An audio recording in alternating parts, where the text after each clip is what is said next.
Винищили сади, а будинки зрівняли з землею. Такі наслідки походу на окупаційний референдум жаліються жителі Партеніта. Їх ділянки в садовому товаристві захопили озброєні ОМОНівці. Окупанти розгромили людське майно та женуть їх з землі, бо вона їм буцімто не належить. Хоча права власності вони отримали ще 20 років тому. Втім, наприкінці 2013-го сільрада Партеніта передала ці землі іншим людям. Але невдовзі за клопотанням тоді ще української прокуратури суд повернув ділянки власникам. Переглядати рішення українських судів згодом взявся окупаційний Верховний суд Криму. Після 7 років програних судів люди звернулися до Європейського суду з прав людини.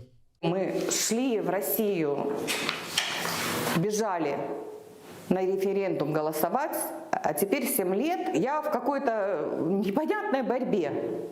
Судьи, выходя из зала заседаний, они потихоньку шептали нам в ухо: «Вы нас простите, но у нас приказ». Здесь у меня уже деревья вот бульдозером просто снесли. Дальше у меня тоже бульдозер проехал вот через все. Часть деревьев снес, вывезли чернозем.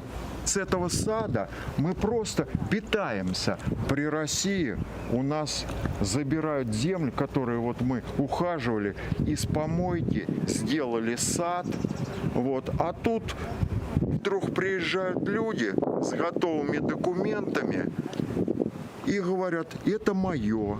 Они ссылались на то, что якобы чиновники Украины нарушили законы Украины, превысив тем самым свои полномочия, и выдали нам эту землю. Но это на уровне абсурда.